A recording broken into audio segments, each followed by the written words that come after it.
And we are back. There is a look at Team Kaliber. So strong in uplink. They controlled the map. They converted all of their attempts on their scores there, and most of them tosses. Yeah. No, we didn't see any dunks from them, I don't think. Big surprise there. And on the other side, SB, they just seemed a bit frustrated with the uplink game mode. But when it comes to CTF, which is what we're going to see in game number 4, I've been very impressed with this SB lineup. They, of course, a selfless team, not necessarily needing to get the most kills to get a win. Right, you know, SB, they have a very good CTF game. You know, we watched them play yesterday, and this is actually going to be CTF Understand. This is the first time I'm going to be actually seeing this week, and I've seen it online, obviously, when we did the 5Ks and the 10Ks, that this is one of the better CTF maps. Has 3 lanes that gives you the opportunity of running the flag inside with some cover, or if you want to go for that fast route, obviously right down the middle of the map. Yeah, this one really, for me, it's all about who has the better exo movement. You know, slide's going to be so important, just boosting your way home. The map is pretty large, and if you can get out ahead of everyone else with that flag, you're almost home safe. Very tough to track down the flag carrier here, especially with that delayed flag icon. But my question for you, Matt, is who is your player to watch off the break? You know, I'm going to be looking at the whole TK squad off the break. You know, the Atlas team on this map has a little bit of an advantage pocket because, you know, when Sentinels is pushing, they spawn right by their crates when you're attacking the Atlas team, speaking about where the Atlas team spawns, so it's a little bit easier for them to defend their own flag. Already a flag grab coming in. Fizzer letting his teammates distract on the right. He's going to try and get out. Unfortunately, player right behind him, it was Goonjar, chases him down, gets the kill. Twiz, though, applying pressure, 2-0 off the break. You're also going to see one more player on the opposite end try and push through our circular building. But look for Twiz to go on this long flank, catch TK off guard, and cause some problems as TK is forced to rotate back. Right, you know, that's a spot you're going to have to try and get to. If you're Sentinel and you're going to pull a flag, you're going to have to get to that top catwalk, and you're going to have to try and pull it towards that player and bring it back underneath and just run all the way down that right side of the map. Over to Goon now. Goon locking down the tunnels for now. You can see he's going to really play just a cutoff position on this map. Look for Theory and Sharp to try and be those sneaky players breaking into the base. Looney, last man standing, though, after 3 go down. Everyone on 5-second respawns. He's got to be the first line of defense. Spots Twiz. Nice execution here. Gonna find one more player in the middle. Goes for the knife. Misses. Will finish him. That was Sin going down, and that's going to open up some lanes here for TK. You see Sharp moving up pretty aggressively for a pull. Yeah, and Sharp, he's going to have to get behind enemy lines, but you see John with 3 kills in the kill feed right there. You know, not good for him and his team, but he's going to get 1 kill right here, and that's going to let the opposing team know that, hey, Sharp is behind us. We need to rotate back, and he's going to pick up another huge kill on Sin. And it looks like he's going to have 1 player to beat if he wants to pull his flag. Almost takes out Twiz right there. That would have been a monstrous kill if he was able to get that. And Theory with a nice return once again. A big play from TK to get their flag back before SB gets too far. Goonjar still pressuring on this SB spawn. He's going to have 2 players to his right, 1 to the left. Twiz putting some shots at him, and Goon will be cleaned up. Nice communication there. Theory on the opposite end, trying to come from the tunnels. Yeah, but you know, they have a good setup right here. When those players were alive, you saw the players on SB, those blue arrows, they were all the way in the back behind the building of their own flag. So TK getting good pressure. I don't think they know Theory is still behind them. So if TK can get a few kills in their base, look for Theory to grab that flag and pop that overclock and run right down the middle of the map. Very impressed with John so far. We haven't seen him yet, but I've seen 3 times. He's got big 2 pieces or 3 pieces in the kill feed. He's opening up 10 and 4. Just cleaned up, though, at the TK base. There's a player right behind Theory. It's Twiz going for the return. Fizzer tries to get a flag out for SB. That's stopped immediately. So nice job by both squads keeping their flag close to home, not letting anyone break away. Goonjar trying to clear out his base. You see Theory coming off spawn. It's going to clean that up. Goon on the attack now. Going to find pressure from the right. He's going to be blown up there, and Theory also going down. So once again, it's John applying pressure. He's got Twiz constantly watching his left, and Fizzer has really put his focus on the tunnels. Yeah, you know, if SB can go into the second half pocket at 0-0 or even down 0-1, I think that's a huge win for them. You know, if they can get just even a little bit of pressure on and just keep TK from trying to push out and really, try and get that spawn trap on, pull flags, that would be huge going into the second half. Because if they can get it 0-0, I think, with the way John is slaying, I think they'll get a flag on the better side. Looking at our kills, 11 and 6, make it 12 and 6 from John. Twiz over here, just hanging back. They know the pressure's coming from TK. He's gonna rotate over. They have 3 players set up to defend. And Sin is gonna drop, but Twiz right there to answer back. Sharp from range gonna pick him off. And as you can see on the mini-map, Sharp's gonna continue pushing forward. His teammates watching that tunnel side. Unfortunately, that's exactly where the opponents are spawning, and Sharp will not be able to get that flag out at all. Again, SB clearing their base. Yeah, you know, usually when we go on with somebody from TK and they're in the SB base, it's usually only one person anywhere close to that person. So we're gonna need to see them, you know, buddy up a little bit better and, you know, wait for teammates, not fight those gunfights when you're alone in the base. This map so wide, as he has the potential to go through that circular building as well as sneak through the right side of this map. And here through the tunnels, it's Gunjar. Gunjar trying to get behind enemy lines. 30 seconds left, definitely plenty of time to get a flag home if he's able to get the pull. Will be stopped. Sin, last man standing, needs to stop the push from TK at Sharp, moving down the middle. But I think we're going into the half here, 0-0. Nice job by SB on defense. John leading the team 13-10. He definitely slowed down after a hot start, but they had a very strong base D that entire time. And Fizzerb, look for him to go for some pulls on side number 2. Yeah, you know, in side number 2, I wouldn't be surprised if we see something, you know, from one of the members of SB like we saw from Theory. You know, Theory running that double EXO ability, cloak and overclock. Would not be surprised if we see, you know, somebody like Fizzer pull that out in the second half, try and get a cloak into their base and try and get that easy pull out. Pretty anticlimactic first 5 minutes. Yeah. It was a little bit of back and forth. Pretty steady game from both teams. Well, let's go into side number 2 here. You said this is the better spawn for SB. If you're the flag runner, what route are you going to try and take, Matt? You know, I would probably go right up the middle, to be honest, Bucket. I think that's probably the safest route on this one. You know, you try and bring it inside. It's a little bit of a longer route. You can bring it to the right and bring it straight down to those tunnels, but I think, you know, right down the middle of the map, you can even use that little area right here where you see Fizzerp on your screen to kind of change directions. You actually see Fizzerp, he's going to be pulling out a sub on this map. So one of the first times we've seen submachine gun action this weekend.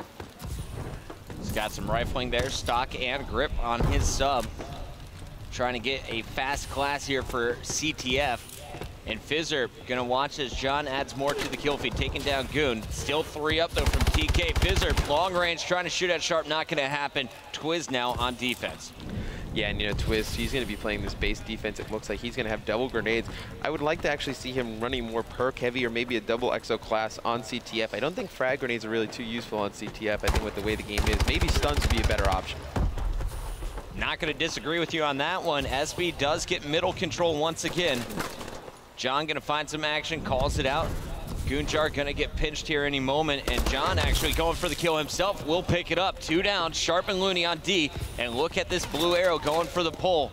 It's Twiz on the move. Can he get away? One player right behind him. Got to get the 1v1. Nice job here. Unfortunately, that allowed some time. Players rotate to the middle. Cutoffs are there, and we are not going to see this flag moving much further. TK gets the return on the opposite side. One player making the move. It's Theory. 1-on-1v1. 3 players all looking his direction. If he cuts through middle, he has it. Not going to happen. Again, a big return, but here comes TK. Sharp on the rebound. Solid D from SB. Yeah, you know, that's why it's so difficult to get that flag out on that side, Pucky. You know, it's so, you know, easy to hide in those crates and be able to come out and play defense on your flag. And, you know, we were right there when we were on the Twiz and he was trying to run that flag. I think if he would have had another teammate with him, I think they might have been able to get that one out of here on this right side.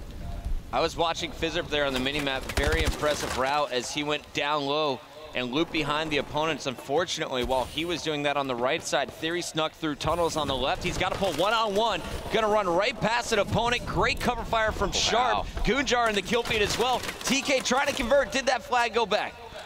You know, it looks like it did go back, actually, as the player. There was one player from Strictly Business, I believe that was Sin. He was on top of their base, not accounted for, and he was able to take that player out. So huge plays right there out of Sin. You know, he's been playing phenomenal in CTF the entire weekend. We saw against FaZe, he was able to get a counter cap and a 2-piece right at the end and put it away from them. So, you know, more good CTF play out of Sin. TK threatening. SB tried to retaliate with a counter cap opportunity. Fizzerp was cut down. The flag returned for both teams. So flags at base, 2:13 still to go. If nothing happens here in the first 10 minutes, we will go to stopwatch overtime. Yeah, you know, right here you're going to see a pull from Sin, but like we were saying when TK was on offense, nobody else near the base. They probably should have waited, let his teammates get further off the map. They're actually making a push. You saw 2 or 3 of the members of SB were out of the spawn besides Sid, and they were actually mid-map, but just try to get there a little early. Here you see the mini-map. Goonjar pushing up far right. He's got cutoffs in middle and through that tunnel area. His base just protected. So Goon, if he can get these kills, potential opportunity to go for a pull here. Not going to happen. Looney charging right in. Theory with that camo, like you said, trying to get sneaky inside SB's base. Yeah, Theory's going to be using this camo, trying to make a play, but so difficult to try and fight those players off of that crane. And one thing I would note is that TK, they're getting a little anxious. They're overextending into this, inside area. I think that's going to allow for SB to move up the right side pretty easily. You see one player from SB actually won a gunfight in their base, and this is what I was talking about, Pug. It's going to be a very dangerous situation. If Fizzer's able to win this gunfight, they would have had a pull right there. I mean, you saw the whole right side of the map completely open for SB. Fizzer was able to win that gunfight, but it looks like Sharp's going to return this flag.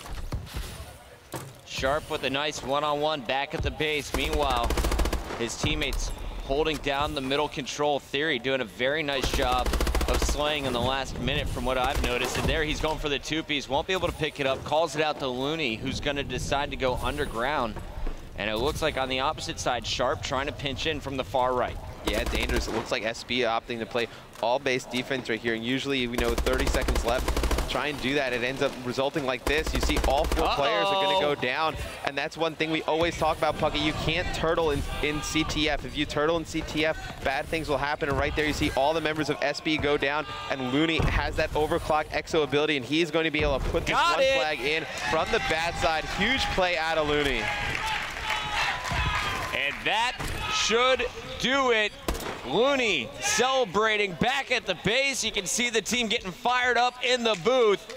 They're going to win it in the last 30 seconds. SB trying to turtle, and TK punishes. Yeah, that's a tough one for SB. They try to play all that base defense behind that crane, and you had Sharp and Looney get in there and pinch. And once Goonjar, I think he got a kill from the inside, came right around, killed a guy by crate that was able to get that flag out of there, and smooth run right there from Looney. Huge play out of TK. TK going over to shake hands. Great sportsmanship. TK in the hunt for a Season 1 spot. They're looking great this morning. A fantastic team effort there on Ascend to close it out. Let's send it over to our analyst.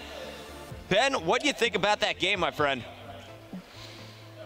Puckett, that was absolutely incredible. I'm down here with Duffman on the analyst desk. We've been kind of glued to our seats. Completely. First of all, congratulations, TK. That's a league spot right there. They have confirmed themselves a league spot, but it gets even more interesting, Duffman, because what the situation is right now is we have a 4-way tie for 2 league spots. Yikes. It's craziness, because obviously Prof and TK now have 100% confirmed their place in Season 1 of Advanced Warfare, so congratulations to you guys. Great job. Golf clap. TK, yeah, good job. That was an amazing game, by the way. But the situation, just to explain to everyone watching at home, we're going to have SB playing against Aware, and we're going to have DT Esports playing against AR. The winner of those 2 games will be in Season 1 as well. I mean, what do you think is going to happen in those 2 games? I honestly could not predict it. We've seen so many upsets already kind of today, at least with the Game 5s going on here. You guys can see it on the bottom. There's a little ticker there. Optic Nation winning 3-2 over Aware. They were tied up 1-1. Justice, of course, taking out DT 3-1. Right. And then Denial won their game 3-1 as well. But there was another 3-2 that kind of surprised me. I don't think really anyone kind of saw that one coming today. It was the Optic Nation versus Aware one. I already mentioned that one. It was the Optic Nation versus Aware one because I thought that one was going to be Optic Nation 3-0. I kind of agree. Some of the results that we've seen is kind of how you would expect, but the maps that are being won and lost are like completely reversed. For example, the AR game. AR came out and just decimated on hardpoint. You had BL Fire, he was dropping, I think it was like 46 kills overall. He had a great start to the day. Then when it goes to Search and Destroy, they get 6-0'd. And it's like, it didn't really make any sense. But as I said, the situation we currently have is that we're going to have SB playing up against Aware and DT Esports, they're going to be playing up against AR. Now, those games, because of their massive importance, they are going to be streamed as well. So they should be over on the Bravo station. But I really want to do some analysis on that TK game. Yes. Because, as I said, TK booking their place in Season 1. They did so well. But for me, the big game in that series was the uplink. And let me explain why. The way that TK played that was fantastic. You see now, the explanation here is, of course, blue is the TK spawn, or TK portal, and right now the red is going to be SBs. Now, the white, of course, is where the satellite drone is going to respawn. Right. Now, this is the thing I love about TK. So TK, every single time, would send one man just to sit and wait. Sit and wait. He'd pick up the satellite drone, and he would be very, very patient. And what they would also do is they would send players like Goonjar all the way around just to try and slay. The third player would always run straight through the middle, and the fourth player, this is what we saw Sharp do. So sneaky, just running all the way around the outside, and we saw him wait in this corner several times. And the one thing I was really, really impressed with was the fact that Sharp just understood how to play uplink. The one-point plays that we saw were phenomenal. The guy was 4 and 4 at one point. We were joking around this morning. He's wearing basketball shorts today. He is not missing any shots whatsoever. And, you know, TK now in the top 8 as well. It's worth mentioning these guys look very, very good. I thought the series honestly was going to be a little closer, especially because of the talented S&D team that is strictly business. Right. I mean, after they won that hard point, that's where it got kind of scary. Both of you and I were talking about that. They took that hard point. We're like, oh, okay. Right. S&D might go to SB as well. Could we see a game 5 as we head into the CTF, the uplink, and then the final S&D? Obviously did not go that way. 3-1 victory for TK. But yeah, I think they're feeling that uplink. We saw Sharp in the middle. After he scored, he would literally do this in the booth. Yeah, every time he looked at cards, sat front row, and he was like, Kobe, don't even worry about it, guys. I probably should never do that ever again. There's going to be just gifts of us going like this. Woo, yeah, dancing. But as well, you know, keeping our conversation on Sharp, what a day he had. First game, all right, yeah, they didn't pick it up. 52 kills in hardpoint. Sharp, he's all smiles this morning. He's feeling good today on Championship Sunday. He really is. And if I'm a TK fan, I'm feeling very, very happy because he looks on top of his game. Back to kind of how he was on Black Ops 2. I used to love casting Sharp on Black Ops 2. One of the best players, really, on the game at periods of time. But in terms of the rest of the games that we're going to see, honestly, this is why I love Championship Sunday, Duff. Anything could happen. Anything can happen. I do believe we have FaZe versus Prophecy up next. Wow. On Alpha. What's your kind of prediction on that one? I'm going to be casting that one. Oh, you are? Well, I have to ask. Come on, all right. Hit me with it. I'll hit you with the prediction before we go to the commercial. I'm going to take FaZe over this one, 3-2. We're going to game 5 today. It's interesting you say that because some of you guys may have seen on Twitter last night, Aches in hospital. Yes. Cut his right hand. He has stitches currently in his hand. Now, is that actually going to affect his gameplay? Right here on his thumb. I don't know if it will, you know. Well, I was talking to it was Kingdom Soldier. Okay. And we were tweeting back and forth. He was like, "Is there a possibility he could play with a fill-in?" I was like, "I think they'd rather have Aches play with his feet than put a fill-in in there for FaZe." Aches will not let this event escape because of something like that. He's gonna play. But then you have to think, is he gonna get paid? Wonder how it's gonna affect him. In your hand? Think about the movement in this game. I'm excited to see how it phases up. Of course. If that affects my top 8 prediction, though, if that affects my top 8 prediction, I'm having words with Aches because right now my bracket's looking very, very strong. As well as that, there's going to be action all day here at MLG.tv. You can watch on the Alpha stream and, of course, the Bravo stream. As I said, Bravo stream for the next couple of games is going to be focused on that 4-way tie for the Season 1 playoffs. You know what? I can't wait. That Season 1 is going to be great. For now, guys, commercial break. When we return, more action here from MLG Columbus.